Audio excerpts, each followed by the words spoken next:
Hello, everyone, and welcome to another episode of First Look, Final Word, podcast where we take you along to see a new movie. I'm Pete. I'm Trevor. What's up, you storm chasers? Ready for this one? Oh, I thought you were going to do, what's the thing in the trailer that he does? Because I've seen the trailer so many times, but I'm still not 100% sure what he says when he's like, if you feel it, chase it or something. You know, when they're all chanting at him, if you want it, chase it. But I don't know what it is they're saying. Glen Powell saying? Yeah, do you know what I'm talking about? I think so. I just can't remember what he actually says. I was going to look it up and actually. So you wanted me to do that? I thought could have told me I these know. Well, I thought you would. Honestly, I was just this second. I've just remembered that I have thought that because I had to remember. I was like, if you want it, because I was like, I wonder if he's going to say it because I really don't know what he's actually saying. It's actually been a while since I've seen the trailer for this one. I just watched the original. I was going to try. I'm more in that headspace right now. All right. Well, I guess so we're doing twisters this week. You can figure We're that doing out. Twister. All right. So let me throw you out the synopsis here. A retired tornado chaser and meteorologist. The meteorologist, meteorologist, right? I would say meteorologist, but I don't know if this is an English. Yeah, I don't. Yeah, the English is a bit different. An English thing. Meteorologist Thing. is persuaded to return to Oklahoma to work with a new team and new technologies. So who's supposed to be retired in this movie? They're all like Glen Powell definitely does not seem like he's retired. And like who's because that's basically the plot of the first one is like Bill Paxton is retired storm chaser and he gets dragged back into it. Did I have the right one up here? Yeah, this is the sequel. You're reading the Twister. So well, it's an interesting question. Like, what can they possibly do that's different? Well, I mean, what do they need to do that's different as well, right? Well, that's a better way to phrase the question. I don't mean to sound like I'm not excited for this one because I'm very excited for this, and I think this is probably your like most anticipated movie of the year or something, right? Am I close to it? My one? Yeah, I don't know about that. You've been talking this one up. For well, I think I don't think Twister gets enough love because I think it's at the time and like growing up, it was amazing that movie, but. It's objectively it's not breaking any sort of boundaries on storytelling. It's just like, whoa, flying cow in a tornado. Like, who doesn't want to see that? Well, I remember when that movie came out, a lot of people I knew said that they wanted to be storm chasers. Really? They saw that. Well, I never went down that route. I'm okay not being a storm chaser. But no, I just love But yeah, I think it's maybe not like a well-respected movie, but like a well-remembered movie. Yeah. Oh yeah. Did you ever do the ride? No. The one is it Universal, is it? Or oh yeah, I've never been to Universal. Yeah, it was pretty cool, right? It was more like Sounds great. It's more like an experience. They had like Bill Paxton on video being that intro in it, and then like the floor would move and stuff would happen. The real like T2 the ride thing. It definitely was just like that, yeah. Okay, that's hilarious. But what I remember, there wasn't much of a ride, more of a like. It's like a stage show. You'd like stand and then they do like a tornado in front of you, like 20 feet in front of you. They had all this stuff like collapse and explode and a bunch of rain, and you just kind of watched it. Went, oh, that's cool. Would it be a recording of Bill Paxton? Or No, this it didn't really matter. It was before holograms and stuff as well. So yeah, just pop up on a TV and be like, "Hey guys, there's a storm coming" or something. Like as he read off the teleprompter. No, I think he's supposed to be the actual character. He was like, I think his character still is named Bill. Oh, his name's Bill Paxton. This is Bill, whatever, from Twister. You all remember me. So I guess similar to that, we should say what format we're going to see it in. Yeah, sorry, we didn't talk about that. We were doing 4DX. Yeah. So for the first time, have you ever done it before? I've never done 4DX before. Earlier this year, we went to go see Furiosa in ScreenX. Yes. So check out that episode. Spoiler alert. ScreenX is stupid. And this whole idea kind of was the genesis of like, we were musing on that episode about whether or not they even had 4DX in Canada. And then one of our listeners messaged us and said they do indeed have 4DX. Yeah, and so you idiots. That got us thinking like, yo, you know what? Maybe Twisters would be like the ultimate movie to see in that format. Should we explain what 4DX is in case people don't know? Yeah, sure. I was hoping you would because I don't really know either. Well, yeah, 4DX was a technology developed by a South Korean company in 2009. You're just making that up, aren't you? No, I looked it up on Wikipedia yesterday. So following the success of Avatar, this company basically developed this format where you can, rotate the chairs, create wind, do snow. and basically just be able to sell that program to different and license that technology to different theater chains. So that's basically what we're doing today. But like, wasn't that a thing The called? smells will be real. Wasn't that a thing called 4D back in the day? I swear when I was at Disney, they had like or I guess it wasn't Disney, but they had like a 4D Shrek ride at Universal. Yeah, I think like it's like a bit more advanced. A bit more advanced than that. It's a bit more advanced than that. And like back in the day, you went to like amusement parks, and there would be like special rides that were designed for this exact experience in mind. Yes. And what 4DX is different in that, like they kind of take a finished film product, and then they'd have like their programmers go through and go, okay, this is a good time for it there to be rain. This is a good time for the seat to move. And then they just like program it like that. So they're doing it like an aftermarket thought. Right. Whereas like those rides you would go to at, Canada's Wonderland had like a designed for a SpongeBob one for a really long time. That was actually pretty cool. Nice. Okay, yeah, I'm interested. I feel like this is the perfect one for it. It's going to be I'm guessing a lot of wind blowing at me and water spraying me when there's a storm. I just hope that doesn't get boring really quickly, because I think there's going to be a lot of that. I was going to get it. It's windy in a tornado. You calm it down a bit. I had already prepped Pete for this a little while ago, but I said to him that I get motion sickness very easily. Right. So in addition to a pee report, I might also be giving a vomit report. The vom report. So I hope that's not the case. I'm going to try not to eat anything going to see this. And just make sure you're facing the opposite way from me, Trevor. Yeah. Maybe we'll have to do a buffer seat if there's one empty. Well, I was talking to my sister like 2 days ago or whatever, and she said that when we went to go see the original Twister in theaters, my dad said like it would be cool if they could get some big fans up at the front to like simulate that. So I guess he had the 4DX idea back in the 90s. Those Koreans stole it from him, Trevor. So like, what's your history with this movie? You kind of mentioned that you think it doesn't get enough love. Yeah, it was one of those things where I think growing up, I just assumed everyone loved it because it was like on TV all the time. And like I say, there's a ride, and it just like everyone seemed to like it. But then as I got older, I realized that people like are down on it a bit. Like, no, maybe it's just film Twitter, where it's just like people kind of shit on it a little bit for being not a very good movie. And I was like, well, I mean, it is good though, isn't it? I think a lot of people kind of have forgotten how to have fun. Like, yes, the great thing about a lot of 90s movies is they were just kind of stupid. It was a different time. Yeah. A different time. It's like you could just go and watch like people chase tornadoes because they have to throw sensors up in the air or whatever. Exactly. Like, and do that 5 times is basically the whole plot of that movie. But like, it's a good ride, and it works. Like it's entertaining and doesn't have to be anything more, right? Bill Paxton and Helen Hunt are like just working overtime. So good in that. It's like I think that's a good point, though. I think the leads do make a big difference. Yeah, well, because like basically when your actors are just like reacting to something that's not really there, like right, and that's right at the beginning of green screen technology. True. And that's kind of going to be the big challenge for Glen Powell, and I don't know who the other leads are for this movie. Yeah, who's the girl who's in it? The girl, I say. Like, and I guess the actress. But I guess nowadays that's more of something that actors are really used to doing, because like there's a lot of like green screen acting as like a talent, just like acting against something that's. I wonder if they teach that now. It's like a proper course. Yeah. Oh, acts with nothing. It's Daisy Edgar Jones, who I don't know anything about. Okay. What is she from? Known for? Hold on, I'm live Googling here. I don't know. Normal People? You know that one? Yeah. She's done a bunch of TV in England. She's English. This seems like another movie with Glen Powell being paired with someone who's way too young for it. Yes. Have you seen them? I've seen them doing a bunch of TV stuff, though, and they were pretty hilarious together. Like, she was ripping him. Like, do you know there's this internet thing about how he supposedly looks like, is it a sloth or something? Yes, I have heard that, yeah. Like the sloth from Zootopia. Yeah, so she was giving him a bunch of shit. That's hilarious. But no, I don't believe I've seen her in anything. Okay. She's in Cold Feet. You ever see Cold Feet? No, never heard of it. It's a TV show from... did they redo it or something? Yeah.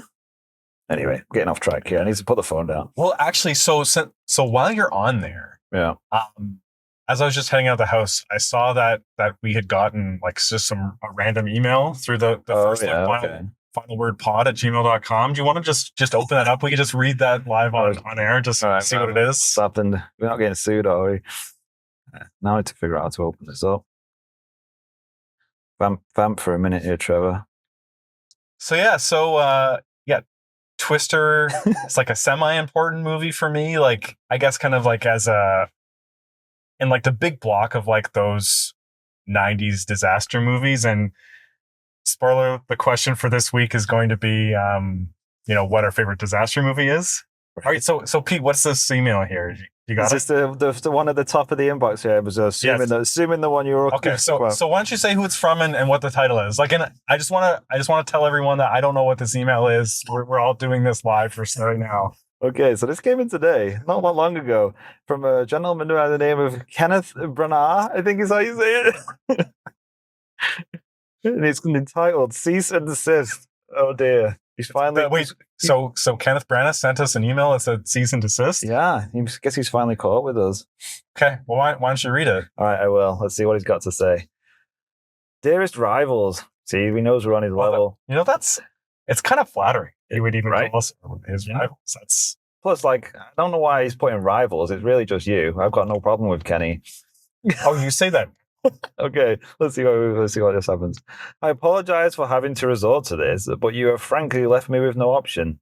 I know that I'm not your favorite director, but the constant besmirchment, of my good name must, and that's bolded and underlined that must, by the way, so you know it means business, come to an end. Well, this is getting a little suspicious. How did he spell favorite?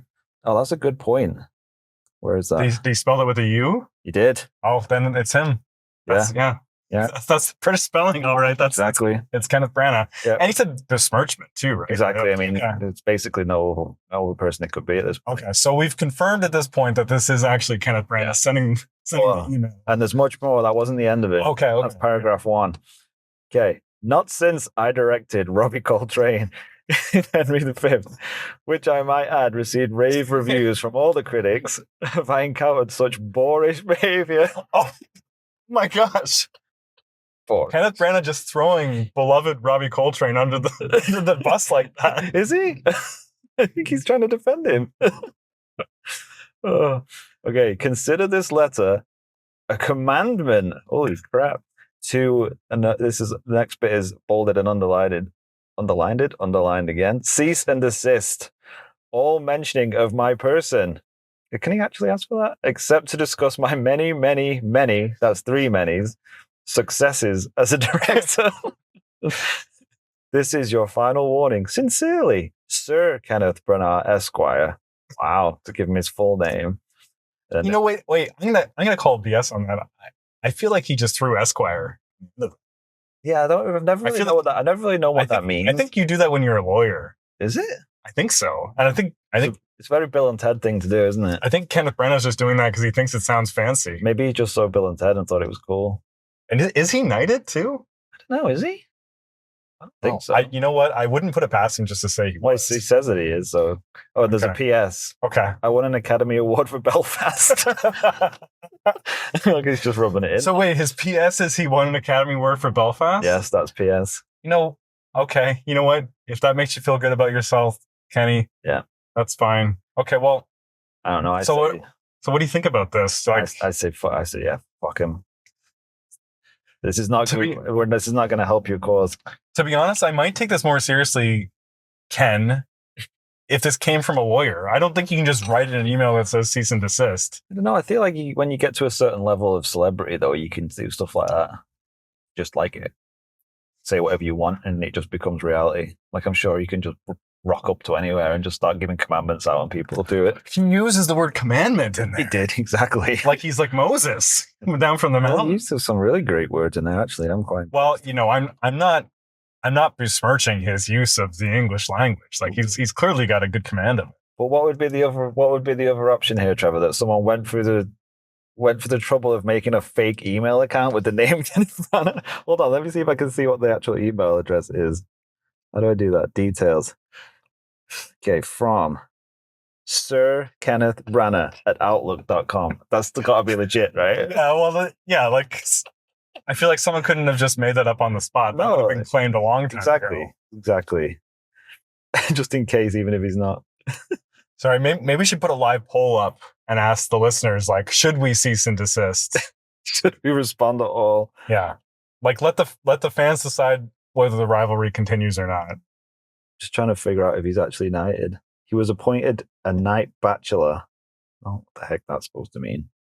A knight bachelor? Yeah. Does that mean he does have a spouse? In the 2012 birthday honors for services to drama. Okay. That's not helpful. That doesn't mean anything to me. That was a very interesting email. At least we're getting emails these days. Are you emailing him back? Should I? What should I say? Yeah, I don't know.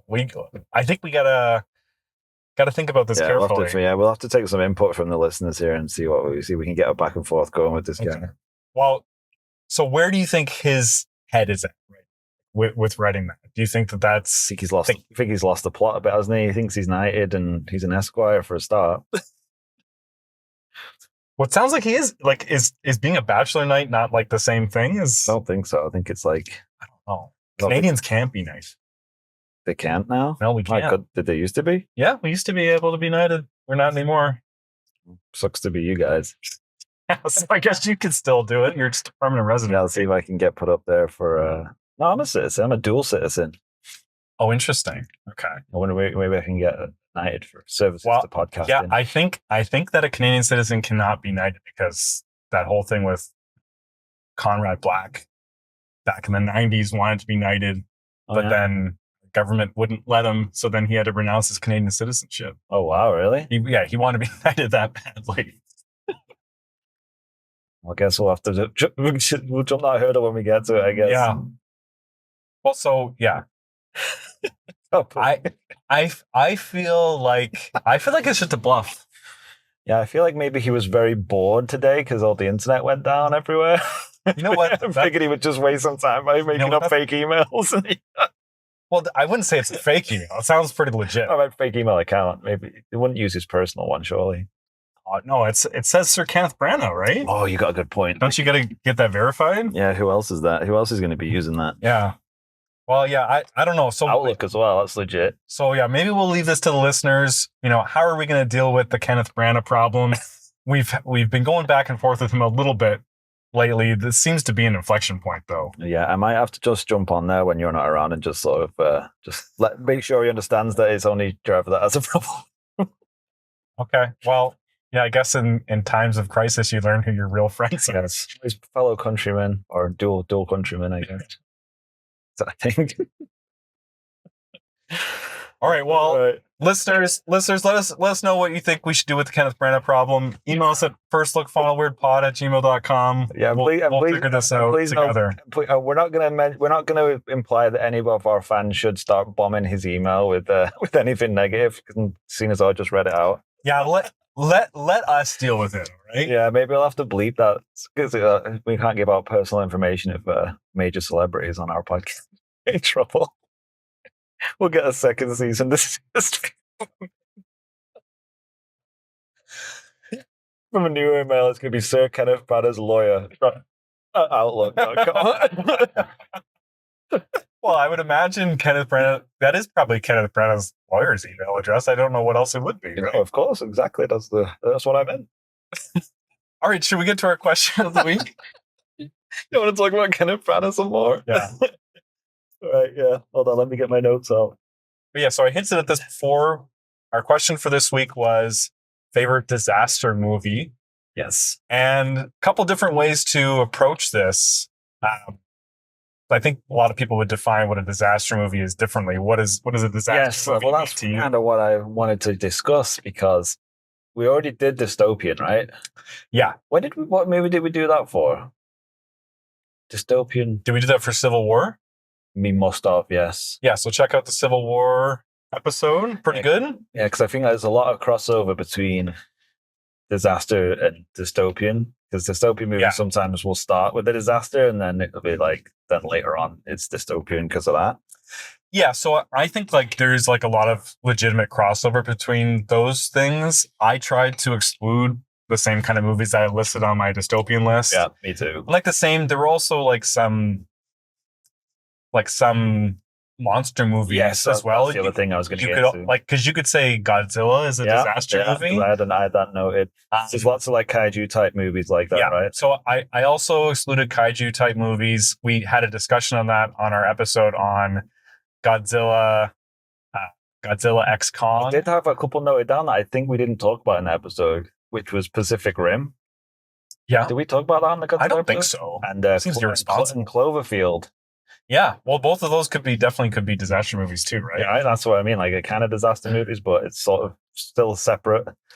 So separate kind of genre, right? In addition to like already kind of just like excluding that stuff, disaster movies can still be pretty broad because you can be talking about natural disasters, which I feel like is kind of like it in the purest form, but there's also like man-made disasters, man-made emergencies that like could also make that same list. True, very true. Do you have any of those kind of stuff on your list? Yeah, I've got stuff like that, and also a big one is like alien invasion stuff. Yeah, because there's lots of those movies, and that's, you could say they're disaster movies, but I wouldn't really. I don't know if you would consider you wouldn't describe them as disaster movies. Yeah, like I think Independence Day is probably the best example of that one, exactly, right? Like because like there are disasters kind of facilitated by that alien invasion. Exactly. Spoiler alert for Independence Day, but they do blow up the White House. Yeah, and also Independence Day 2, which I never actually saw. Oh, it's really bad. Yeah, that's why I didn't see it. It's really bad. Yeah, so why don't we just get right into it then? All right. Well, I think we should start with the main guy. These movies, which should be Roland Emmerich, I think.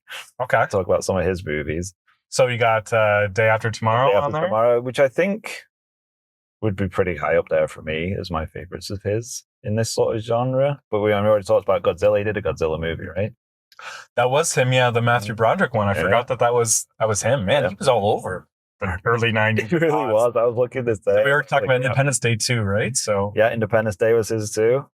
And then a couple that I actually didn't watch because I was like, I kind of understand these movies now. He did 2012. 2012, yeah, which I never saw, and I didn't have any great interest in seeing, but it is like, it's totally fine. Like the CGI is kind of bad. Yeah, that's kind of what that's a movie where I saw the trailer and I was like, yeah, I understand what that movie is. I don't need to see it. Yeah, you probably already got it just in the trailer. Yeah. But there are some pretty good performances in that. And the other one that was something that almost seemed like it was a satire of a Roland Emmerich movie, which was Moonfall. Did you ever see that? Never saw it, yeah. Which I heard was really, really bad. I never saw it either. So was Moonfall literally about like the moon is falling? The moon is falling, yes, exactly.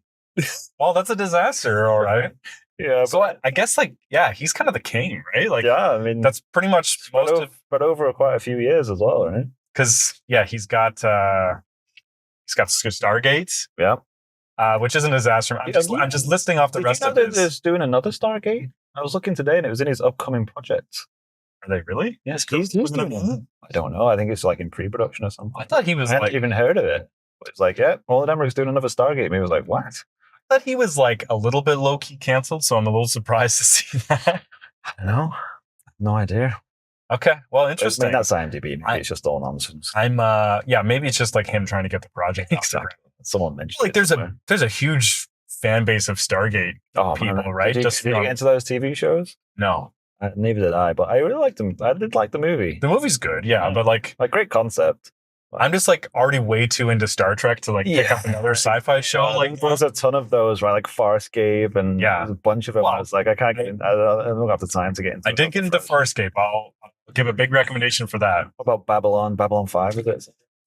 No, well, because like I watched DS9, and apparently like Babylon 5 and DS9 are like the same exact thing, and like there's actually like were lawsuits over that. Really? Yeah.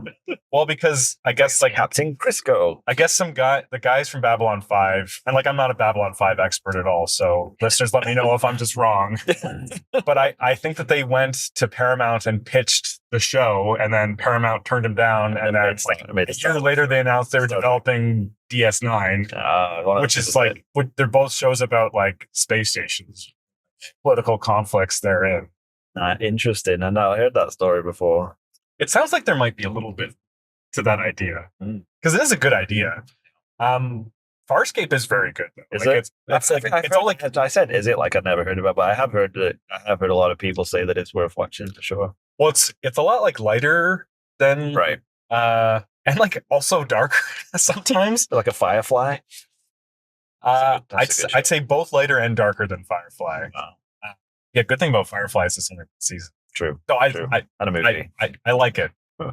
But yeah, Farscape, it's got like the Henson Company doing all the puppets for it. It's like nice. A lot of the aliens are just like puppets, animatronics and stuff like that. Like it's a really cool aesthetic. Yeah, I'm a big Henson fan, so yeah, maybe I will check that out then. It's worth it. Say that. How many times do I say that every week? I feel like you should do it. If you played a drinking game and I say I should check that out, you'd be hammered every time we would listen to a show. Is that the drinking game? One of us says like one of the rules something. Yeah, if Kenneth Branagh gets a mention, if I say I need to see that. We can't do it if Kenneth Branagh gets a mention. We just get hammered every week.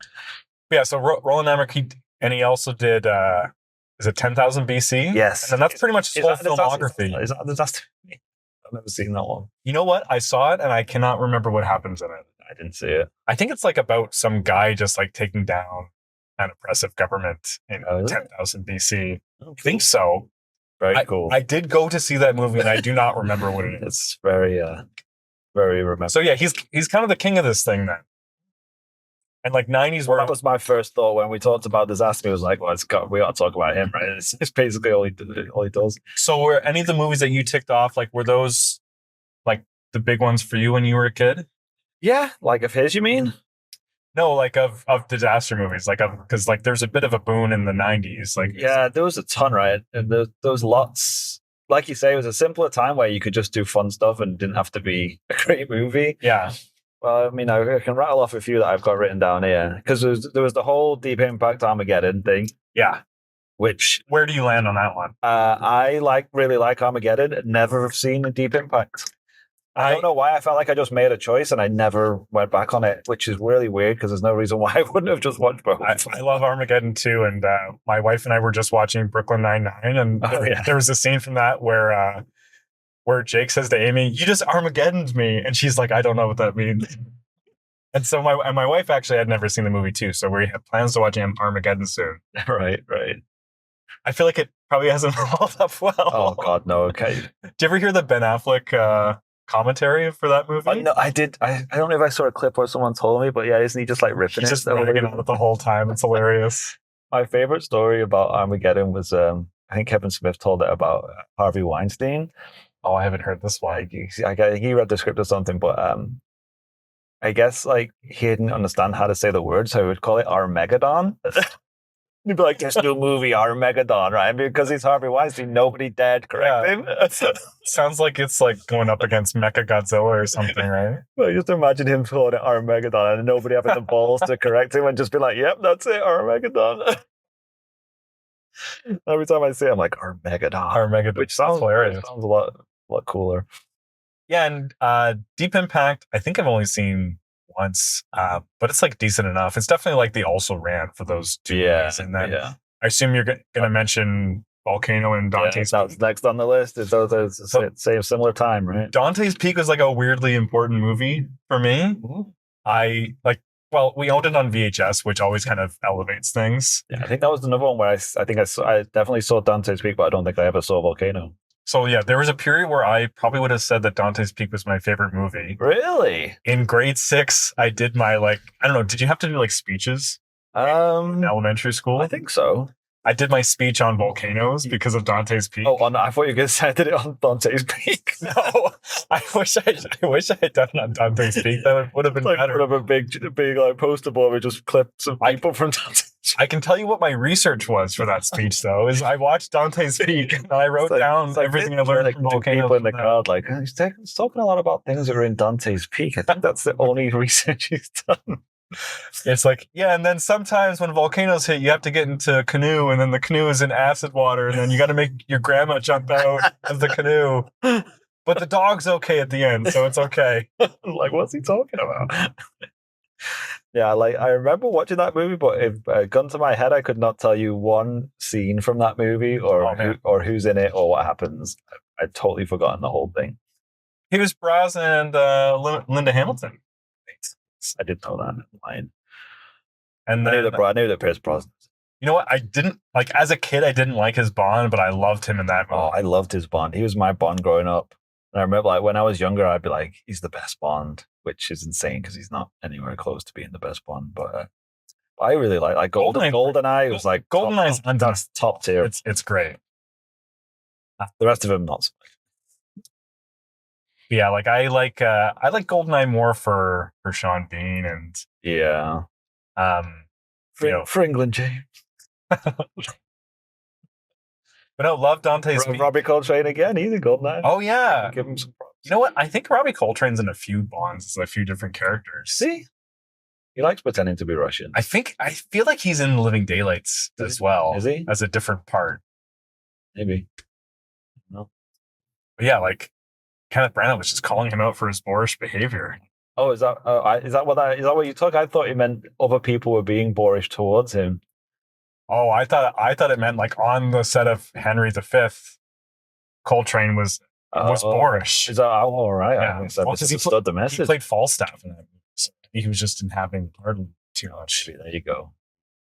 You know what? Henry V, a well-directed movie. I'll say. It's the one of this that I like. All it takes is one email, and then Trevor's just backtracking faster than you can think. You know what? Maybe he deserved that Oscar. You know what? He's actually the best director alive. What else you got on your? I have a couple too. If you want, do you want to go give some of yours then? Because I got a massive list written down in front of me. I feel like I'm cheating. Well, I had a few that kind of like, while I would say they're definitely disaster movies, they're also kind of like have a foot in other genres. One that I really like is The Mist. Yeah, I had that on mine, and that was one of the ones where I was like, I don't know if this counts. Because it's basically a horror movie. I'm gonna count it because basically, like the primary premise of the movie is there is this like ecological disaster, right? They have to stay in that grocery store, and the mist is like surrounding it. So it's like So I think it counts first as a disaster movie. Yeah, it's on my list, so I agree with you. Yeah. But it was one of those ones where I'm like, I don't know, you could argue this one, I guess. I love that movie. Yeah, it's so amazing. Did you ever see the black and white version? No, I didn't realize it did. Yeah, I've never seen it, but I heard that they did a black and white print of it, and it like makes it 10 times better. Okay. Maybe not 10 times, but 10 times better. I already like it a lot. Apparently it just like really enhances it. All right, so what's the next one for you? Well, going back to like 90s stuff, I got a couple here. Not that they're the best, but the ones that had a soft spot for me. Remember Daylight with Stallone? I never saw it. You never saw it? It was just. What's the premise of that one? It's some tunnel. I don't know where it is, but it's a tunnel that like goes under water. Okay. But is this like early 90s one? Yeah. Okay. And then both ends something happens. So you basically like this tunnel is then like you're trapped in a tunnel, and he comes in and saves people from the tunnel. It sounds really dull, and it wasn't the best, and it was very well regarded as being garbage, but I just remember loving it when I was a kid. Oh, interesting. You know what? Did Rick and Morty do like a riff on that movie? I'm not sure. They've riffed so much stuff. I feel like there was an episode where Stallone was in a tunnel like people or something. Don't remember, but that's what it was happening. Maybe I'm making that up. They definitely should do that. No, like I don't know that one. Is it worth checking out? I can't honestly say it is because it's been like 30 years since I watched it. But I just remember thinking it was just like one of those quintessential movies where it's like, this just doesn't make any sense. Like, it's so dumb. Like, they were trapped in a tunnel. It's just stupid. But it's like, oh, the water's leaking in and they're all going to drown unless they get to the daylight. And only Stallone can help them. But there's a movie that I love, and I don't know why I love it. I just remember watching it a lot when I was a kid. And it's been a long time since I've seen it. But it's you ever see Hard Rain? Hard Rain was on my list too. Was it? I love that movie. I don't know. I love it so much. Yeah, it's Keanu and Morgan Freeman, right? No, it was Christian Slater. Oh, it's Christian Slater. That's right. Yeah. Christian Slater doing his action hero stuff. Yeah, I think that's a really good movie, and like there's like a cool heist. No one ever talks about Hard Rain. Yeah, it's like Morgan Freeman's like the leader of these robbers or whatever. Yeah, like he did play the villain all too well.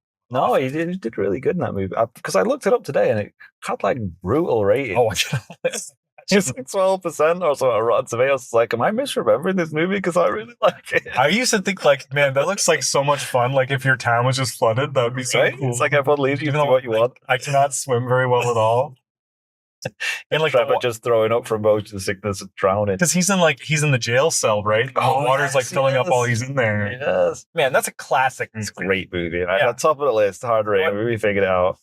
Should we watch Hard Rain? Should we watch a Hard Rain episode? That would be amazing. I think we should start doing some commentary episodes. That would be amazing. I'd be up for it. Well, that kind of like cheesy thing would be like the perfect thing to do it for. It's like have us just talk through Hard Rain. You know what? Let's pencil it in. We should definitely do some of that. Yeah. Okay. Alternate commentary. Yeah, I love that pick. Yeah. Okay. What else have we got on here? So maybe I can I have a few, and you might have a few of these as well, like from my 70s watching list. And like, I was waiting for the 70s. 70s is kind of like the golden era. Poseidon Adventure.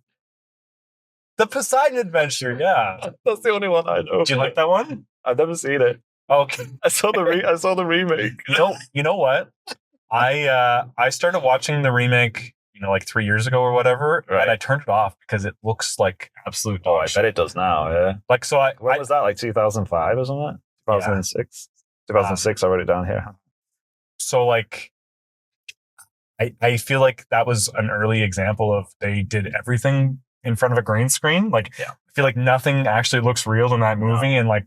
Maybe it looked different in the theaters or whatever at the time, but like watching 2020, 2021, which I did, like I just couldn't stomach it. I thought it looked really bad. And like I don't remember. I remember thinking enjoying it when it came out, but yeah, like you say, that was 2006. That's a long time ago. Yeah, and I'm sure it doesn't hold up at all today.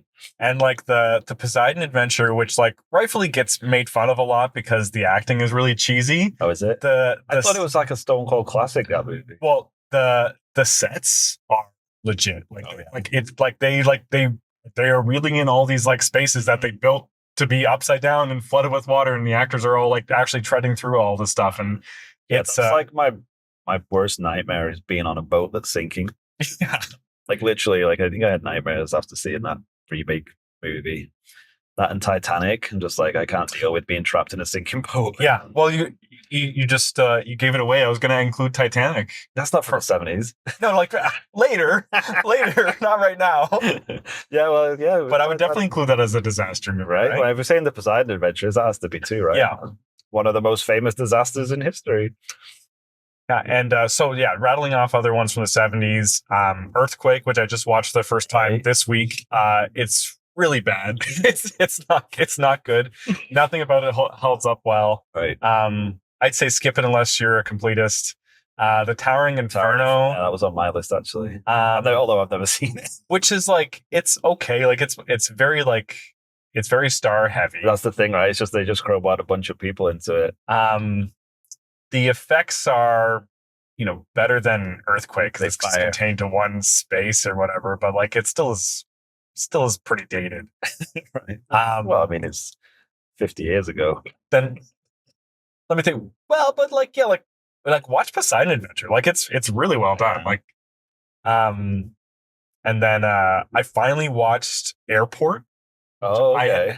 Because Airplane's one of my favorite movies, and I've never actually seen the movie. You know what? I have seen that. Yeah? Yeah, I watched it one night because I was actually in Florida on vacation, and I think I was sick or something, and they're like, "Oh, put an Airport on," and they were like mentioned it because I loved Airplane. Yeah, and I remember watching Airport and being like, "Oh my god!" Like they perfectly spoofed this movie. Like I just thought Airport was a funny movie. Airplane was a funny movie. But it's actually legit amazing spoof of Airport. Yeah, it's like literally pulled scenes out of it and just like did the same dialogue but just in a different way. And yeah, they made 4 Airport movies. Did they? Yeah, I've only seen the first one.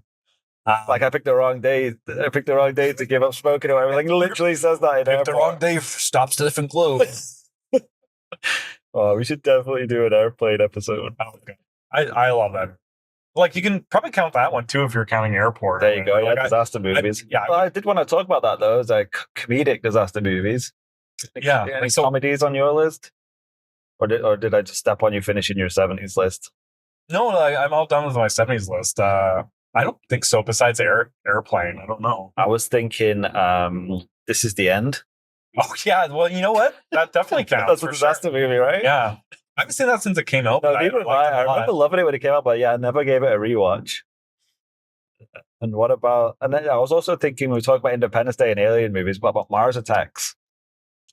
Does that count as a disaster movie? I think it does. I think you could count it as a disaster movie. I probably wouldn't include it on my list just because I'm mostly avoiding alien stuff. Yeah, that's kind of what I was. I had it written down, but I was like, I don't know if I really want to get into that. Yeah. Although, if you go down the alien route, then you can talk about all kinds of things.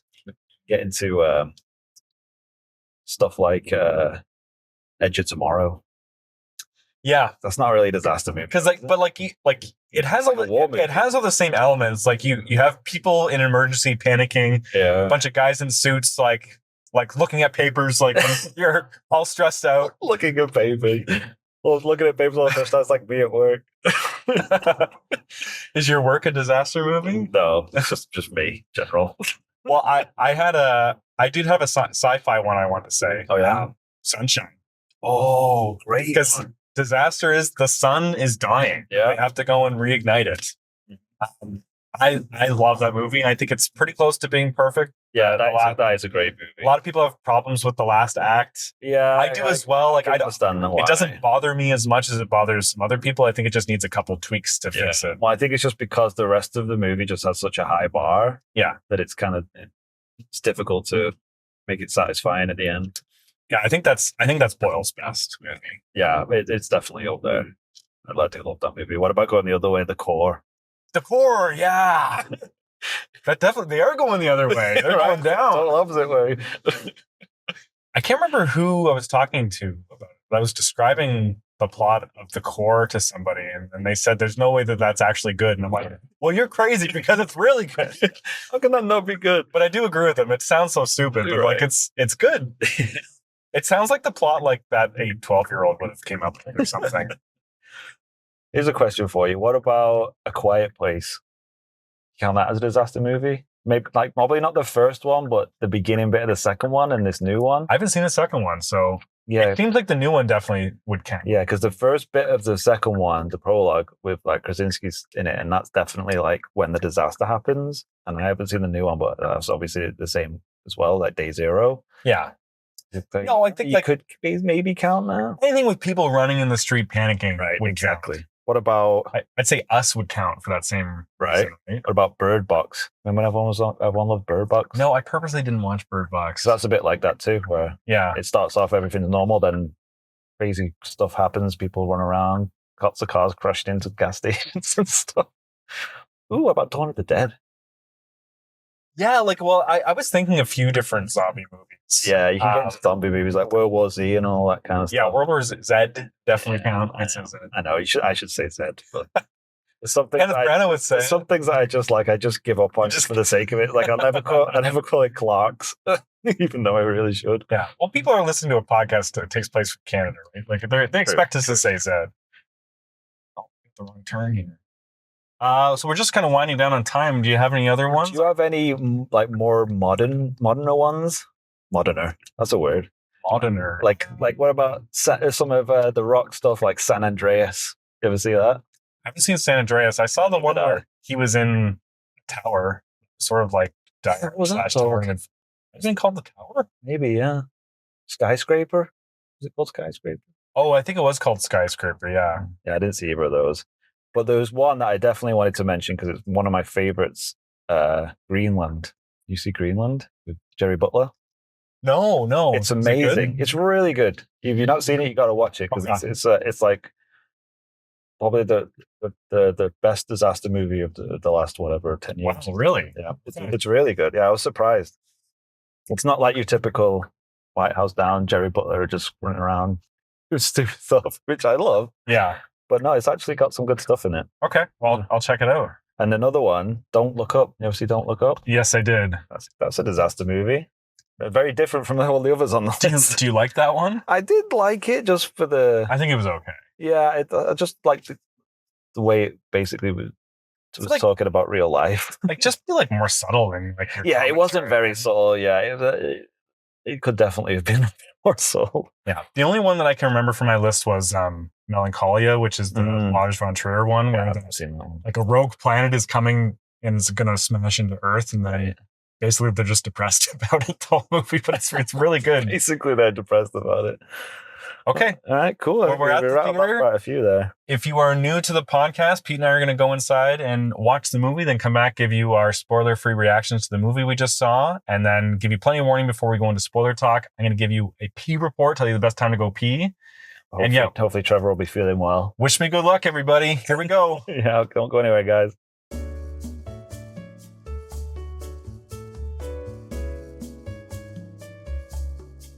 Welcome back, everyone. Just come out. Well, we're already on the road, but we have just seen Twisters in 4DX. What do you think, Trevor? How's your stomach? Oh yeah, I guess I should update that people on that. So, pretty good. I was worried there in a few spots. I did not hurl. I didn't really eat lunch today, so that might have helped. That was a strategy on my part. I maybe on the 4DX first. Should we tackle that one first? What's your 4DX opinion? I thought it did add to the experience. Like I thought it was interesting. Definitely bloody did. It was a lot more than I was anticipating, to be honest. There were times where I felt like I was actually going to fall out of my seat, and I had to brace myself a little bit. It was legitimately like a theme park ride at points there. Yeah, there were really little kids sitting in front of us, and I was worried that they were going to be like when we got in there, I said to Trevor, like, "Is there seatbelts?" And I was like half joking, but then when it started, I was like, "I feel like seatbelts might be helpful." Might not be a bad idea. Like they got a lawsuit on it. Yeah, pretty sure I could get thrown out of this chair at any second here. So the motion was really good. I think the wind was pretty good. I wasn't really getting misted. Yeah, I was expecting more mist drops. I figured maybe that's because they just don't want everything to be sopping wet at the end of every movie. I was expecting to get soaked. Yeah, I thought I was expecting to get actually like sprayed. Yeah, like someone shoot me with a little water pistol. I wanted to be like I'm at the front row at Marineland, and then a big whale splash. I wanted to feel like I was in a tornado. Yeah. No, exactly. Like I wanted like debris flying around in there. How did you think? Was it too distracting? I didn't find it distracting at all. I think at the start I found it a bit distracting, especially because like I was like, really, they're gonna like make my seat vibrate every time someone like closes a car door. Yeah, like there was like a couple of times where someone tapped something. Yeah, like, I was like pressing a button and it makes it like feel it in your butt. Yeah, I was like, that's unnecessary. Like when cars are flipping and stuff, that was cool. It was like literally like edge of your seat stuff. Well, really, when you're in a car, the technology makes a lot of sense. Yeah. When you're just like you're following characters who are walking down the street, and it's like, it doesn't make any sense at all. That's very true. Very true. No, I definitely enhanced it though. I would say. I thought the smells were good, but they were so noisy. I didn't smell anything though. What kind of smells were you smelling? The fields. Really? Yeah. I mean, I don't have a very sensitive nose. Apparently, I mean, I heard the thing. It was loud. Like they didn't do like the smell of gasoline or whatever, which they probably should. Yeah. I guess what do you do? Like the smell of freshly fallen rain. That would have been nice. That would have been nice. All right. So what would you say you want to go back to 4DX? I would definitely say it's worth doing. I mean, I don't think it's for every movie. I feel like Twisters was probably a good one for it because there was very heavy action-y things flipping around, and then there would be downs because like when you're in the tornado, you're in the tornado, but every time then other than that, it was usually very like calm and picturesque. So yeah, like something that was like non-stop action. Like a Fury Road or something, I feel like it might be a bit too much, like overstimulation if it's just never ending for like 2 hours. Yeah, I might get a little overbearing. Well, I noticed that when they were playing the trailer for the new Deadpool, all the seats were moving. It was going a bit nuts. Sorry, that was when we came in. But then when they were playing the trailer for Wicked, they weren't moving at all. So I guess that's not going to be a 4DX movie. Yeah, maybe. Yeah, I think it's only really some movies that would benefit from it, I think. Yeah. No, I think we picked a good one for it. Definitely, yeah. I think it was a good one. I have heard that like different theaters offer a bit of a different experience for it too. So if we ever end up doing it again, we should try somewhere different. Yeah, I'd be up for that. Yeah. All right, so what do you think about about Twisters? Twisters itself? I really liked it. I thought it was great. I mean, I thought it. Go on. I thought it was pretty solid. Yeah, I mean, it wasn't doing anything that you weren't expecting. All the story beats you could prick out from basically the opening scene. It doesn't do anything crazy, but I kind of like that. It was like we were talking about on the way here. It's like from back in the 90s. It's like you don't have to do anything complicated or interesting, super inventive in terms of story and plot goes. It's like just make it simple and just do cool stuff. And they did a lot of cool stuff in that movie. Yeah, just like executed stuff well. Yeah, like because part of me was a bit like what more can you do with tornadoes? It's just going to throw cars around and rip through things. But they did a few pretty interesting things that we can get into in the spoilers. But no, I really enjoyed it. I really enjoyed it. I mean, there was a couple of nitpicks I could nips I could pick with it, but I kind of liked it. I'll save that for later. Well, how did you think it compares to the original? Is the original still untouchable? I don't know if it's untouchable. I think this could be on par with that. I would say. I mean, it's basically the same movie. It's pretty close to the same movie. Yeah. Yeah. So just updated. Although I did think, and I don't think this is a spoiler to say this, but like at the end of the first Twister movie, they released the sensors in the tornado, and they're like, well, now we're gonna have all this like early warning data, so then we can warn people way before tornadoes hit. And then skips that didn't happen. 30 years later, like, well, obviously that didn't happen. Yeah. Because tornadoes really still just keep coming out of nowhere. Yeah, I did like the that they included that and it's not really a spoiler because it is in the trailer, the Dorothy from the first movie. Yeah. Even though it was a little bit crowbarred in necessarily. Yeah, like how did those grad students get a hold of it? Yeah, and like why is that still being used? Has nobody come up with a better way of doing that? I feel like in the movie, like even get a new container. You don't need the same container from 40 years ago. Whatever. In the movie, they're using Dorothy 4, and that was Dorothy 5. Right. So okay, I guess look pretty beat up though. So do you think that they're just going and picking it back up? And I guess maybe it's like this is like stuff that this is the old tech that no one uses anymore. That's why they could get hold of it. Maybe but I don't know.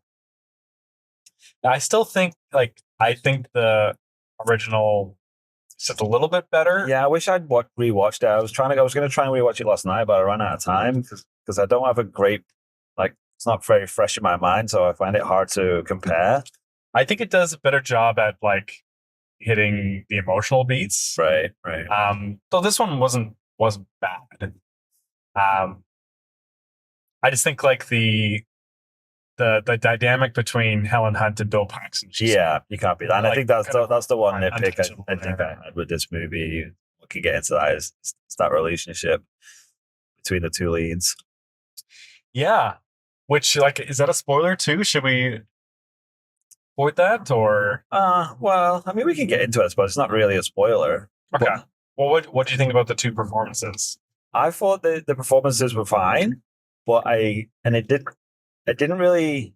It's not something that I normally would bump up against, but I knew you even mentioned it on the way here. But the age gap between them, and more so just the fact that she seemed incredibly young. Yeah, she seems like a baby. And I think that was a huge detriment to that character because there's no reason why that character could not have worked with her being 5-10 years older. I think it would have actually worked way better. Yeah. Because they're trying to play it off as like, oh, she's been out of the game so long and she's like has to come in and she's been dealing with all this trauma. I'm like, she looks like she literally looks like she's 20 years old. Yeah. Well, the first crew that they have in like the opening, they all seem they're like they're like 20. Well, it's supposed to be like grad students, right? Yeah. And so I feel so old watching these guys. I know. But that kind of worked for me. But then it was like 20 years later, I'm like, she legit looks the same age. She still looks like she's in her early 20s, which I guess she was supposed to be. But for me, like she needed to be 30 or a little bit older because I don't know if it's just because the actress just looked younger than she is. Well, playing up against Glen Powell too, he gives like such like strong like I am 40. Yeah. Vibes. It did seem quite creepy, some of the stuff. Yeah. And only because it seemed like she was way younger than him. Well, and that like I would say like I think that she did a great job, and I really like Powell. I like Anthony Ramos. Yeah, the guy. I thought they were all the guy from I Hamilton. thought they were all strong, actually. To be honest, I thought they were. That's what I knew him from. I couldn't remember what I knew him from. Yeah, he's from Hamilton. Which my wife would like that I mentioned because she loves Hamilton. Hamilton's great, and I like Hamilton. And what's your problem with Hamilton? He was the lead in The Heights. I don't know if you saw. Oh, I never did see that, but that was Linny Manny, wasn't it? That was Lenny Manny. But yeah, like that one did very poorly. Right. Yeah. Yeah. I didn't. I heard. I didn't see that one, but I heard it wasn't. I think it was just had too much expectation on that one as well. And that's basically like there's a lot of side characters, but those are basically the three characters of the movie. Oh, and the mom character too. Yeah, she was really strong actually. So like all pretty good performances, though I would say the chemistry between the two leads was not there. Yeah, like, I'd agree with that. It seemed like like an older brother. And it sister, definitely right? did. Definitely did. Like, and I know and they didn't go too hard on the romantic stuff either. Like, I feel like they might have felt it during the movie that it wouldn't really play that well. Yeah, and I think they made a conscious decision to make it her movie versus having him come in and be like the main lead, which I kind of did appreciate. It was definitely more like he was a side character to her story, and then he actually he basically says that at one point about no spoilers, but yeah, he literally says that. Yeah, it's like, wait, we should make the movie about her. I wasn't like I was going in expecting like him to be the star. Yes, exactly. Certainly the second lead, but he's not the lead of the movie. No, for sure. I did appreciate that, but that's why I was like, she was good, but I think she just needed to be a little bit better. Right. Not. That's what I mean, like a bit more mature, I should say, like a more mature performance of somebody, because it's like she's supposed to be dealing with all these things, and it felt like what just happened last week. Well, yeah, I definitely hear what you're saying. I think the first movie really benefits from having like Helen Hunt and Bill Paxton both be like, in their late 30s, early 40s for the role, because like it does seem like, they've both seen some stuff and they've had history. They've been through a lot together. And, and she's just a baby still. Like, like a lot. She's had a lot happen to her. Yeah, that's right. Yeah, I felt like I was worried for her. maybe it's just because we're old. I was a bit more like, I don't think she's okay. I think she needs some help. Yeah. Didn't feel like, oh no, she's been dealing with this for years and now she's like making some real breakthroughs. Yeah. Even when that was supposed to be happening in the movie, I just felt like, no, I don't think she's okay still. Now, that being said, like she has a couple of hero turns in the movie, which I do end up buying. So yeah, I think she pulled it off, and that's what I mean. She does anchor the movie really well. Yeah, and I don't want to make it out like I didn't like it because of that. Like I did really enjoy the movie, and I thought she did a great job. I just think it would have elevated it quite a lot if they'd switched that up a bit. Yeah. Well, maybe I should give my P report. Yeah, go for it. You didn't actually get up for P, did you? No, I didn't. So I think it's about 55 minutes in. The main character, remind me what her name was again? Kate. Yes, I'm glad you remembered because I did not remember. She goes, she's at a motel. She goes to a room. And she sits on the bed for a while, and then a pizza gets delivered to her. I think it's a good time to go. Yeah, that's a good time to go. Unless you really like rodeos. Right? No, yeah, it's right before. Try to make it back for the rodeo. I want to talk a bit about the rodeo after spoilers. But anything else you want to mention? Maybe before you guys drop off, drop us a line at firstlookfinalwordpod at gmail.com. Yeah, you got it. You're well remembered. Yeah, I kind of stumbled there. Yeah, let us know. What disaster movies we missed? What should we do about Kenneth Branagh? Yeah, he's stalking us, it seems like. Yeah. I feel like this is we've entered phase 2 of the rivalry with that email. Yeah, there'll be voice notes next. Because people text voice messages to each other all the time, I'm pretty sure, based off of this movie. I'm going to start doing that to you, just saying, well, that's why I let OT. How's it going? It's not a spoiler that at one point someone sent a text and it has a voice note that gets played. And I lead out to Trevor. I was like, do people do that? Because I feel like I'm that old now where I'm like, maybe people in their 20s, that's what they do. And I'm just so out of the loop. So we've come full circle now. Instead of calling people just text themselves being recorded and then send voice messages back and forth rather than just calling a person. I know my my daughter will send little voice memos to her cousins from my phone or whatever, and like it's like a fun thing to do. I would never just send a voice memo to another adult. Yeah, it seems so awkward, right? Like, I feel like the people who are of an age to do that, they would just like send someone a Snapchat or something. Yeah, I guess that's fair. Yeah, I don't think I would. Yeah, I don't think I would ever. I'm just scared that we're at the point where we go see a movie and I'm so out of touch. I'm like, do people do that? Is that how you use a mobile phone? Oh, I don't want to be old. Just turned 40 and I'm having an existential crisis. That's what the movie Twisters is about. Yeah. Just need to get over it in 5 years. Be fine. No, yeah, I think we can probably move on to spoilers then, all right? Yep, spoilers bother you, drop off now. If not, stick around. You can come back when you have seen the rest of the movie. Oh, all right.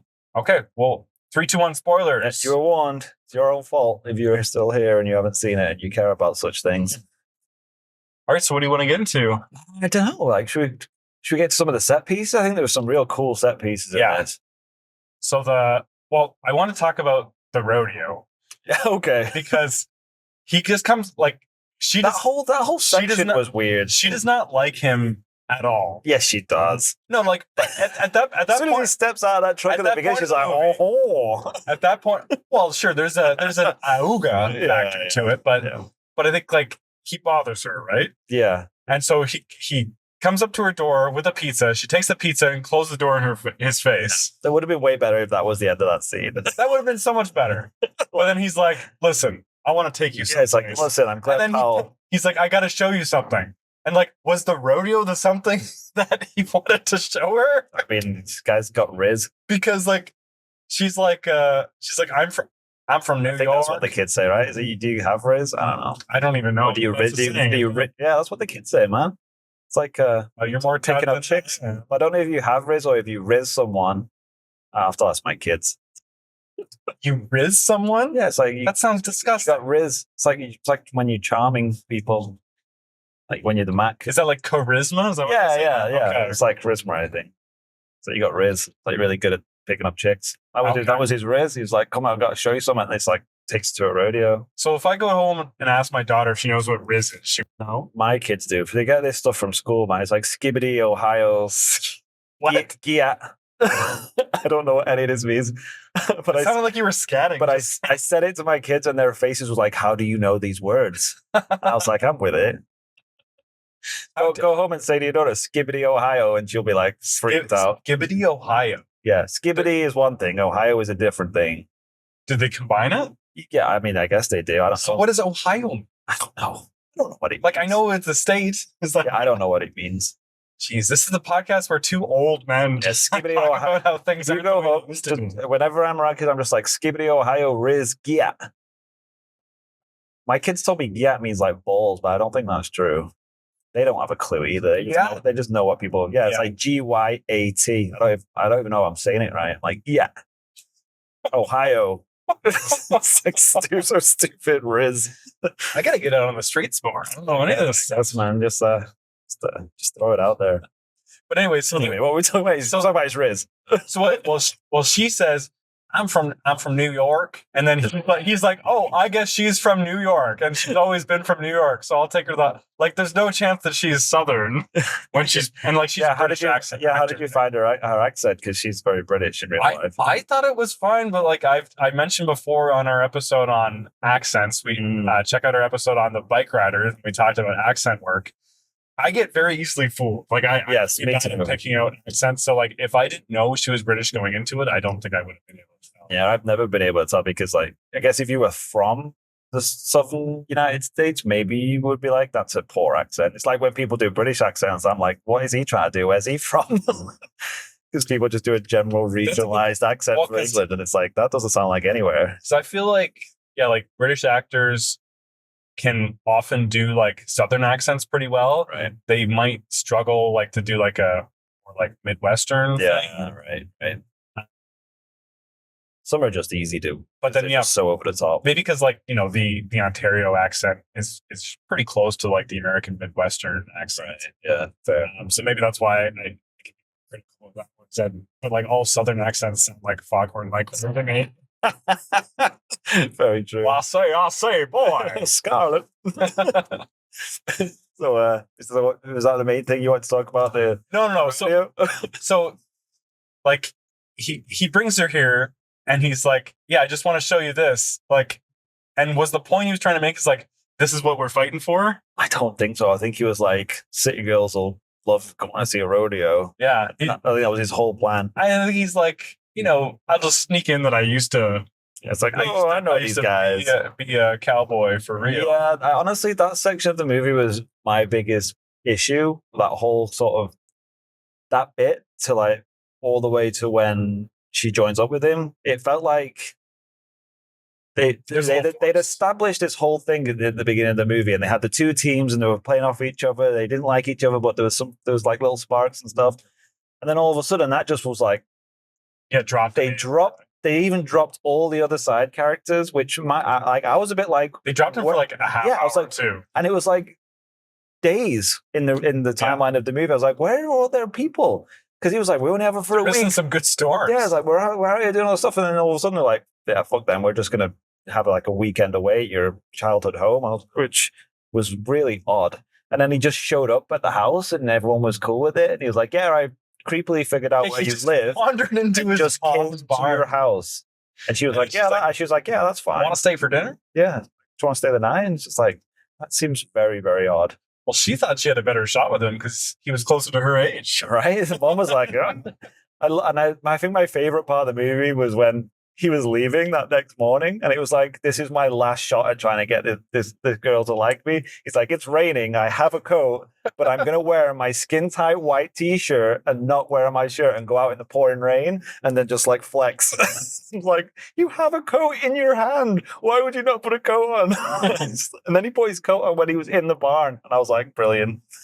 He didn't wear it while he was outside in the rain, and then as soon as he got in the barn, he put his coat on. Yeah, that was my favorite part of the whole movie, I'm not gonna lie.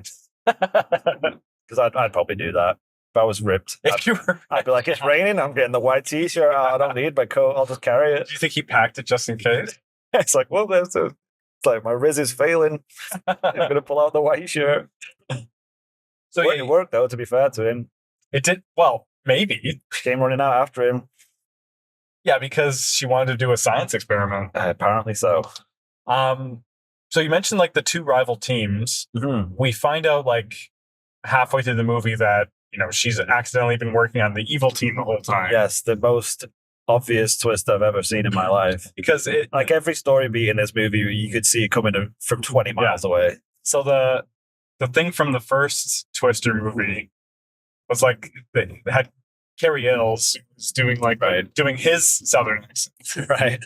And then Bill Paxton's like, well, that guy, he's got all his corporate sponsors or whatever. He sold out. And then right at the beginning of this one, Anthony Ramos is like, yeah, we got these great investors. We got our corporate sponsors. So these cool equipment. We're using army technology. Yeah, right. Yeah. So like it's kind of super obvious like that they're kind of on the wrong side of it. Yeah. But then also like Glen Powell's crew is rolling through, and they're just YouTubers, which I think is so funny.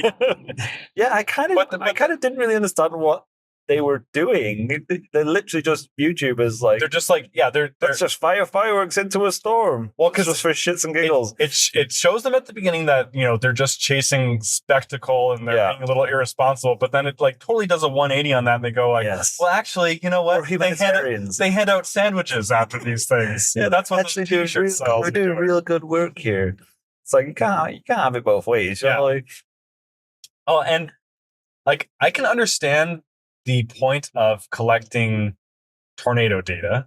I can see how that is useful. Mm-hmm. I don't see how it is useful for how that real estate developer was using it, because it seems like he just needs to go in once the tornado hits and then buy those things out. Why does he need to understand tornadoes more and to be able to do that? He needs to know where the tornadoes are going to be so he can be there before anybody else. Like, that seems like a bit of a stretch. It seemed like he was already there. Like, what do they need that data for? Very good question, Trevor. Very good question. to do nefarious, real sort of development stuff. Obviously, did not see his hat. He was super evil. He didn't really get much like screen time. Really, he was just like this. No, it's like, specter. hey, look, he's an evil guy. I thought the movie was going to lead to like the Anthony Ramos character yelling at him, saying like, "I'm not a sellout" or whatever. Right. But they just did. He's just like, "Yeah, I'm not." Well, he did it with the one guy when he just dumped him in the path of a tornado. I feel like he could have let him at least get the sensor out and then do it, or like drop him off somewhere that's just not in the middle of a tornado. Yeah, that guy is 100% dead. Speaking of which, there was a high body count in this movie. Oh yeah, a lot more than the first one. Like people were just getting sucked into that tornado, to those tornadoes. Like, whew. Like even at the end, they were just like, "Oh, she's gonna save everyone." I was like, "No, still a few people. Save most of them. Like save about half. 60%. Yeah, that's better than nothing, right?" Yeah. And whose idea it was to send everyone to that movie theater? It's an idiot. So like everyone's going to school, and it's like, okay, well let's go in the movie theater. And then they got the movie theater, and like this building is not made for this. Movie theaters are not like sunken usually, so it was very like it's. It was a great scene and like oh yeah, it was awesome, and it was kind of a surreal experience to be in like a 4DX theater while right. Well, the theater seems to getting ripped out. It's kind of the perfect movie to see. Yeah, it definitely was. But the screen gets ripped away and there's just this tornado about it. Oh, there was some shots in this movie that were amazing, like the tornado of fire when it goes through that refinery or whatever. Oh my god, that was amazing.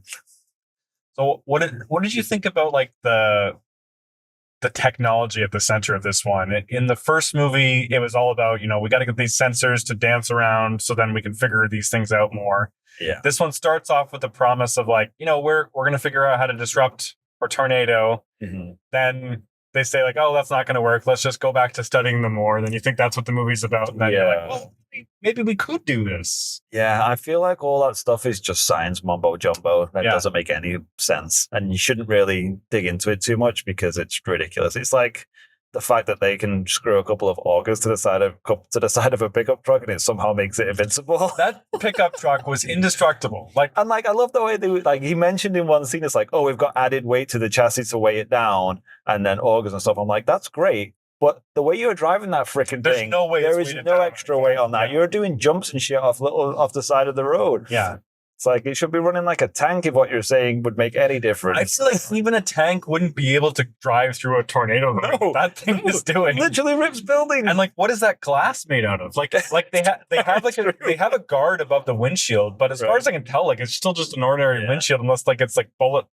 That's what I mean. It's one of these movies where it's like, you don't have to worry about all that, okay? They just got a special truck that doesn't get sucked into tornadoes. Don't worry about it. When I first saw the trailer for this and they were talking about like the technology that can disrupt tornadoes, the first thing I thought of is like that suggestion from Trump that we should be nuking tornadoes. Like literally, and they say this at the very beginning of the movie, their plan is basically to have a tornado suck up this jelly stuff that's in diapers to soak up the tornado. That's the plan, right? In a nutshell, which is just ridiculous. I feel like you would need like a dump truck, 10 dump trucks full of it. Yeah, like way more material. And even then it wouldn't work because it's not going to suck it up. And then that just mean like massive globs of jelly would be flying around everywhere. So there's a period of the movie where the idea was kind of winning me over when they're talking about how like, well, like no one really knows how a tornado is formed because all this combination of things have to happen. Right. Yeah. All we have to do is disrupt that a little bit. Right. And then it comes out and they're like, okay, I could buy this. And then they're talking about like, let's do the stuff that they do in, the silver iodine or whatever. Yeah, I feel like it didn't really have a solid thread because like, to your point, like when they were like, okay, now we've got a plan and we need to get these 3 sensors surrounding it so we can get this data. I was like, okay, yeah, I'm on board with this plan. And then they like totally abandoned that. And then like, yeah, you know what? Forget about all that. We're just going to go back to this, her idea with the diaper jelly. And then it's like, they tried to bring it back as, oh, we actually need that data for reasons. So it's good that we have that. But it kind of felt like a bit disjointed, like, they made that really important, and it was like, then they just dropped it. It seems like those other 2 teams were having a much easier time getting their sensors set up than Lion Team. Yeah, exactly. Well, because they had to be in the path of it, that's why. Although, Guess. honestly, like he said that it had to be it had to be quite close. So if they'd set up their other two sensors and it was moving away from them, surely it would be immediately out of range because it was taking them like an extra 10 minutes. It doesn't really make much sense. None of it makes sense. It doesn't have to make sense. I feel like it would have made more sense to, you put the sensor in the car, then the car itself is the sensor, and then you get a lot more scenes of like you have to keep driving close to it to get. Yeah, I didn't understand why they had to put it on the ground and stamp it in. It's like, yeah, it doesn't make any sense. Maybe it had to be stationary, Trevor, for it to work. Because of science. Science is funny that way. I really like that first scene where they go out and they're trying to get the data, and then she panics and drives too far away from it. Yeah. And then Javier is like, "Oh, we're too far away." Oh, but like they're still just like 200 meters away. Yeah, like just drive a little closer. Right after that, it's like, no, it's done. Right after that, Glen Powell's team drives up a sign and says, "Hey, the tornado's this way," and then he drives into it. Like, why the hell couldn't they have done that? Yeah, doesn't make a lot of sense, does it? Like, I feel like that part wasn't that well thought out. You know what I did like? What I actually thought was pretty hilarious. Though, like the prologue of the movie when they're like doing their science experiments and they're all like, "Oh, we're all having a great time, isn't this fun?" And it's just like, "Oh, look, it's my best friend gonna be dead, definitely dying." Yeah, you called that. It's like these guys are so dead. They're all acting. It's like, you know what? I love my boyfriend so much, and I really hope a tornado never kills him. Okay, let's go out to see this tornado now. Many years together. Yes, it's like wow. Like, I mean, it still worked for me, but it's just like it was hilarious because it was like they were overly like, aren't we all having a great time? We're so young and full of verve, and nothing's gonna kill us ever, right, guys? Yay, tornadoes! Then you're like, yeah, you're all dead, aren't you? I feel like that opening like tornado scene though, like really did. It's terrifying. It was so terrifying. How it just like comes so fast and hard, and you're just like, you're done. Like when they're hiding under the overpass and he's like on top of her. Yeah, and it just rips it away. Jeez. That was same when they were in the pool and it just like ripped that guy like from Glen Powell's hand. It's just like, oh my word, it's just like you're inches away from just being sucked into oblivion. I wonder, like, is a pool a good place to go? I mean, I guess if it handily has like a big cutout section with a bunch of pipes, which I don't think pools have, not outdoor pools like that. I don't think I've really been in a pool that has just like a bunch of like exposed pipes like that. Yeah, they're usually like underneath it. Or? Maybe it was having some work done. Yeah. Luckily enough, she's just like such a natural. She just knew that pool and how exposed pipe worked. They were kind of short on options. I did like that there was like a skeptic couple that was there. The jerk Karen guy and his wife who was just a bitch. They both just get annihilated for being idiots. Like, don't go in a car. It's like, all right, I'm off to my car. I'm just going to drive it. And she's like, there's not really a tornado. It's fine. It's like, can you see out the window? I don't know if that was like a commentary on like COVID or whatever. Like, it's climate change denier right there. Maybe that is more like climate change denier right now. Yeah. That type of person. Yeah, there's a lot. Like I said, a lot of people got annihilated. But one thing I did find hilarious, though, was not hilarious, but like, man, did they catch a lot of tornadoes? Like, are tornadoes that common? I mean, I know it's Tornado Alley. They were like every day they were in a tornado, and then the day when they were like, we're not going to go to a tornado today. We're just going to go somewhere else where it's quiet and just watch a nice rodeo. No, there's a tornado there too. Well, and did you notice at the rodeo they all got like an emergency warning? Yeah. 1 minute before the tornado hit. So like, everything that Helen Hunt and Bill Paxton did was for shit. It was for naught. And she was like, you weren't tracking any tornadoes here. Wade was like, no, there's no tornadoes here. And it's like, wow, you guys both suck. You really suck at your jobs. I thought that there was going to be a part of the movie where it turned out that, Anthony Ramos is working for this housing developer or whatever. Yeah, the tornado making machine. And then, that would be cool. They found out a way to like to reverse her research into actually making more tornadoes. But space lasers making tornadoes. Because when she says that line to him, I would have loved tracking any. I would have loved that so much. Like, no, this is completely new. There's no way. Someone's targeting us. You wanted to buy up this rodeo land. Like that would be more like super villainy than the movie's going for. But I think that would have been jumping the shark. I think it would at least made a bit more sense why that guy is partnering with Storm Power. He would have needed a big twirly mustache at that point. I'm making the tornadoes. No. But yeah, so what did you think of the end? Because I kind of like the fact that it was her, like you said, her hero turn. Like she was like, because I was a bit worried that it was going to be like, no, he's going to go with her and like he'd be doing it like with the truck and stuff. And so I like that she was just like, no, this is on me, and she went by herself with the truck to save everyone. Well, I think it really worked for the character because it showed like in the opening scene that it was her research that basically was the reason that they're all out there. And then she got extra people killed. I bought it for the character that she would want to take that on for herself. Like, I'm not going to let anyone else get killed there. And I think she did a good job of selling that, even though like it shows her really scared to the whole movie. And she's also scared during that end scene. Oh, so yeah. She's being heroic and terrified at the same time, which is kind of goes back to what Glen Powell said. Although like it's a little bit of a confusing theme there, because do they both like tornadoes or do they hate them? Yeah. Also, one thing this is something in real life I don't understand. I don't understand like storm chasers. I'm like, what are you trying to do here? I feel like you're just begging to get yourself killed. And I guess it would be cool to see a tornado up close, but that's why I don't like skydiving and fast cars. I guess I'm just not an adrenaline junkie. But yeah, I just feel like if you're that into being near a tornado, like you're gonna probably get killed by it. I'm here to tell you. It is like a stroke of genius that the movie had them be YouTubers, because I feel like right, yeah, that is pretty clever. Like, it's incredible that storm chasers used to exist before YouTube was a thing. Yeah, right. Because it's so like of internet culture to just like put yourself in danger to get back in the original Twister. It's like, what are you doing this for? Just personal, just your own sort of.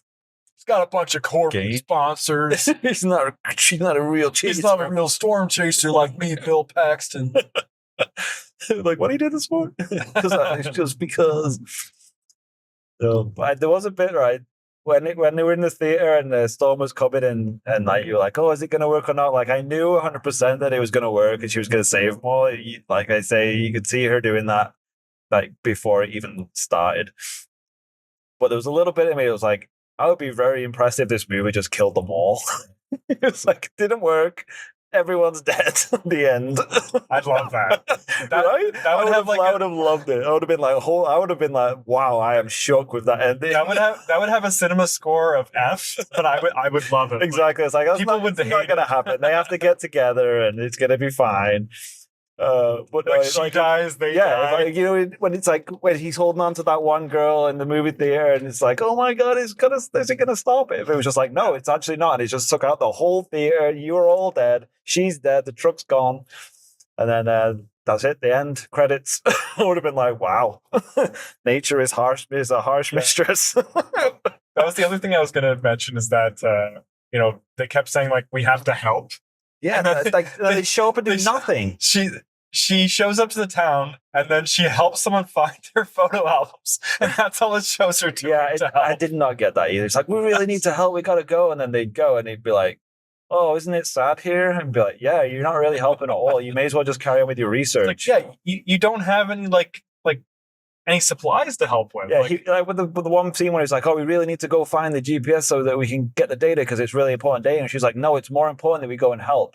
Yeah, I'd be like, no, it's definitely not, because this data is very important and we can't do jack shit. Yeah, this can help in the future. It's already gone. Like, we're not emergency response people here. Then he drops that argument so quick, and then he's like, okay, I'll just go get it later. It's fine. Yeah, I love the bit at the end where he had his superhero moment where he saves Glen Powell with the stick. Yeah. It's like, the stick came out of nowhere, and look, there he is. Oh, it's amazing. He came back to help us. Did you feel like at that point in the movie, like, there's like that character being alive doesn't make any sense anymore, right? Like it made more sense that he dies. Which one?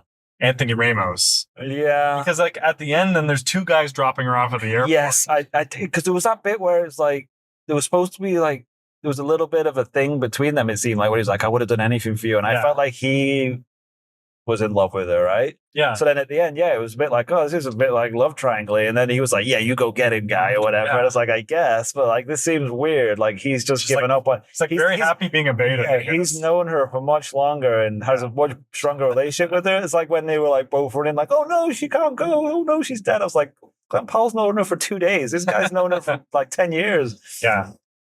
Yeah. At one point, I'm just like, what is this? going to be like challengers for a second here. Yeah, it was a bit odd that all happened. They should have made that character a girl. But then, like, you know what? Maybe. Because, like, as I said before, the chemistry between Powell and her was kind of just not there. Yeah, I think they actually had more chemistry with the other guy. I think so too. I think it would have been a better movie if, like, it's like, yeah, you know what? I want you on as like my producer for my YouTube channel. It's like, you belong with Anthony Ramos. I hope I'm getting his name right, though. I'm pretty sure that's what his name is. Yeah, let's just say it is. But yeah, we're coming up on our neighborhood here. Any last thoughts on Twisters with an S at the end? I thought it was great. 2 thumbs up from me. 2 thumbs up. What are you going to be rating this bad boy? Let's give it like a 5. A 5? Okay. Yeah. Just to clarify for first-time listeners, our scale goes to 6.5. Yeah, just because we really like making things complicated for people. Yeah. Just because we're idiots. We don't understand how to drive engagement. You drive engagement by alienating people. Make things more complicated. Yeah, I think 5 sounds good. Maybe I'd give 4.75. Yeah, I was being kind. But that's because I just thought it was... I think the 4DX helped. It's a good movie. The 4DX helped. I think they got to crank up the dial on that. Right? They did a real good job in the movie of like intense action stuff, and then... Which I think worked well with the tornadoes are so intense and then they immediately disappear and then they immediately appear from nowhere. I thought I did a real good job of like having those spaced out enough where it was like, oh my God, more tornado stuff. Like the opening was so intense and then there was a down bit and then the next tornado was so intense. Yeah. It worked real well. That's really kind of replicating the formula of the first one that does that really well as well. Yeah. But yeah, like they basically redid the first one. Let's definitely give credit to Lee Isaac Chung, who was the director. It was a really well. What's he done before? He's done Minari that came out in 2020, which I didn't see. I didn't see it because 2020 is a big gap year for me. There's a lot of stuff. Yeah, 2020 was a big gap year. But no, this one was good. And like Minari's supposed to be more of like an art film, and people were kind of questioning whether he could do like blockbuster stuff. But but it looked great as well. It looked gorgeous. Yeah, didn't even have Jan de Bont. Although disappointing, no flying cows in this one. When they were at the rodeo, I thought they were going to do flying bulls.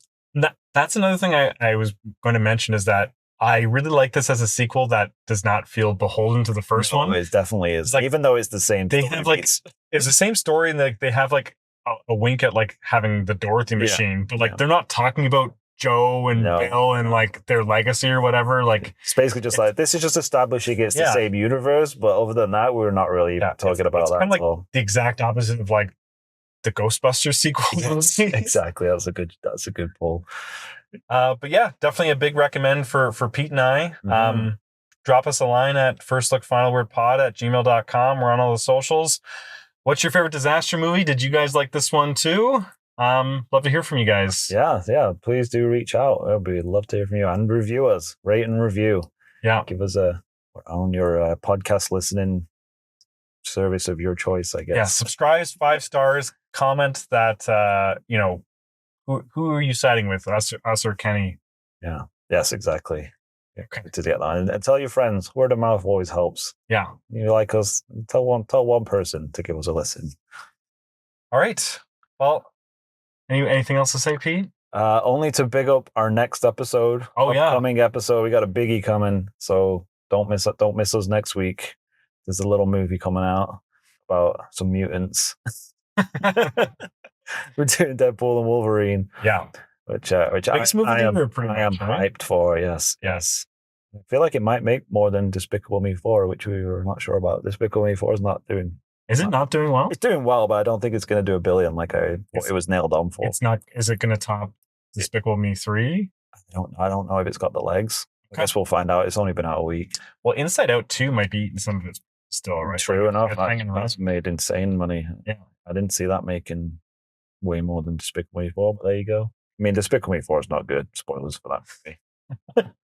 Are any of them good? I don't mind them, The first one's all right. My kids watch them all the time over and over again. Like, the Minions are fine. Minions are fun. Anyway, we're not talking about Minions. Yeah. We'll do that a different episode. All right, guys. That's about it for this week. Any final word, Trevor? No, that's the final word. Okay, yeah, that is the final word. Thanks, guys. Bye.